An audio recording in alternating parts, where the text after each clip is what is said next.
Picture a crowd gathering in the dusty town square, not for celebration, but for spectacle. Thousands of spectators, including children, arrive with picnic baskets to witness a man's final moments on the gallows. This was not an isolated incident, but rather the common face of justice across the American frontier.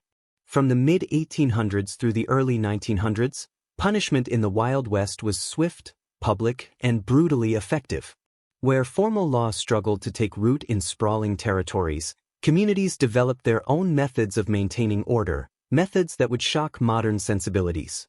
These were not just punishments, they were warnings etched in flesh and displayed for all to witness. The frontier demanded harsh measures, and those who broke its rules paid prices that left permanent marks on both body and memory. Frontier courts and swift sentencing. Long before courthouses dotted the western landscape, justice moved on wagon wheels. Wagon train companies elected councils empowered to carry out their own justice systems, complete with judges, juries, and executioners drawn from their own ranks. These traveling tribunals handled everything from petty disputes to capital crimes, often reaching verdicts within hours of an offense. For minor crimes, councils generally ordered mediation, while more violent crimes might include public whipping. When murder occurred on the trail, emigrants selected jurors who stood in semicircles around the accused as fellow pioneers looked on, replicating the legal venues they remembered from back east. The speed of frontier justice was legendary. In 1859, John Stoffel was convicted and hanged within 48 hours of murdering his brother-in-law for gold dust in Denver, a settlement of merely 150 buildings that still managed to draw 1,000 spectators to witness the execution.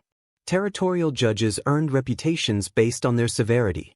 Isaac C. Parker, perhaps the best-known hanging judge, sentenced 160 men to death by hanging during his 21 years at Fort Smith, Arkansas, though only 79 were actually executed. These makeshift courts operated on practical necessity rather than legal precedent, establishing order through visible and immediate consequences. Branding with hot irons. The searing hiss of hot iron against flesh served a dual purpose on the frontier, identifying criminals and deterring crime through permanent disfigurement. Borrowed from the practice of marking livestock, human branding left offenders visibly marked for life, their crimes literally written on their bodies.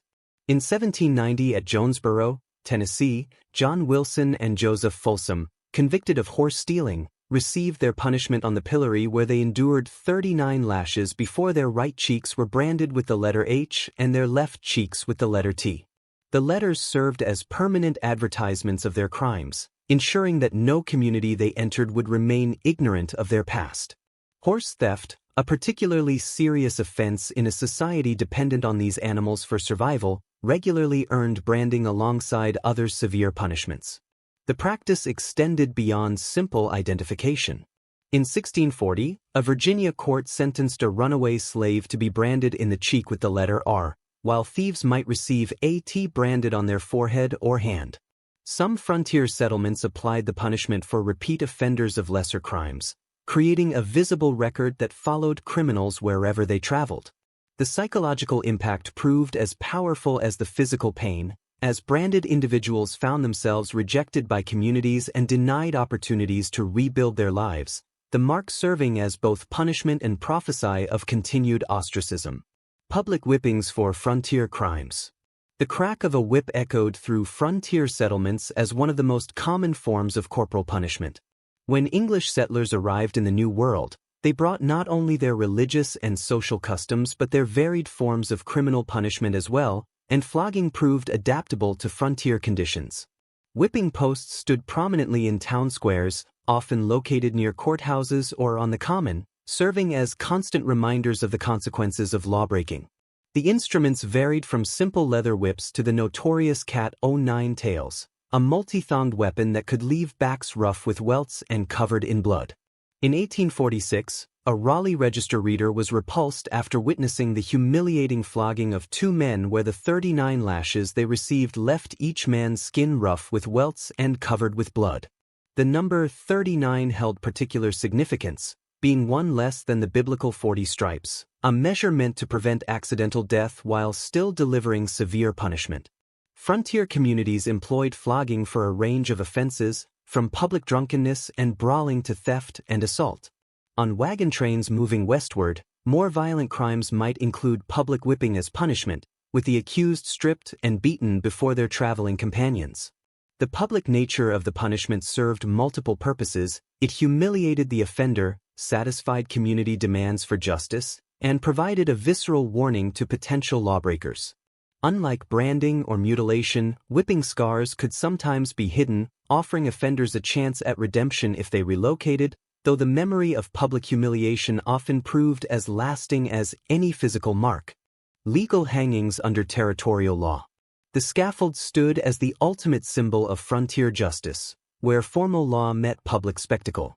During the Wild West days, hangings were public events that everyone attended, drawing thousands of people, and spectators rarely missed the executions and even brought their children. These were carefully orchestrated affairs, despite their grim purpose. An invoice from the Santa Fe County District Court in New Mexico from 1849 showed the cost of a hanging exceeded $110, equivalent to more than $4,500 today, with territorial governments absorbing costs for lumber, labor, coffins, rope, and other materials.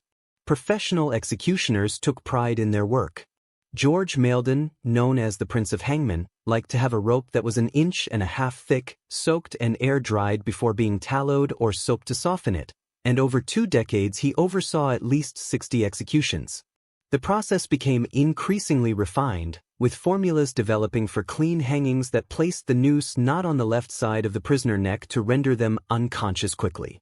Condemned prisoners were allowed final words, which varied dramatically.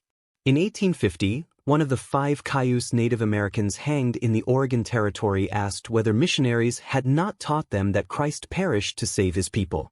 Doctors attended to confirm death, though their presence was not always necessary, as in the case of Black Jack Ketchum in 1901, whose head separated from his body during a bungled hanging.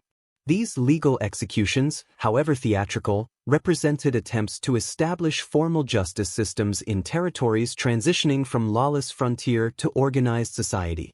Ear and nose cropping for serious crimes. Among the most visibly disfiguring punishments inherited from colonial practices, ear and nose cropping served to permanently mark serious offenders.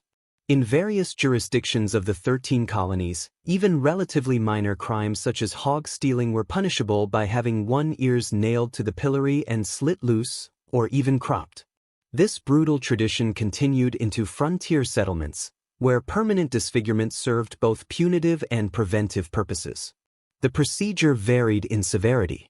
In 1755 in Charles County, Maryland, a young African-American female was subjected to the pillory for perjury and was not only flogged but had her ears cropped close. Some offenders had their ears nailed to the pillory board, forced to stand motionless for hours before the ears were severed to release them.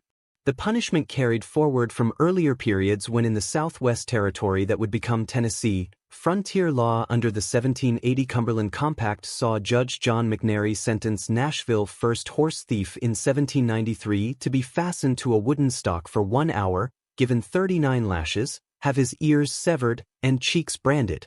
Nose cropping, though less common, appeared in some jurisdictions for particularly heinous offenses.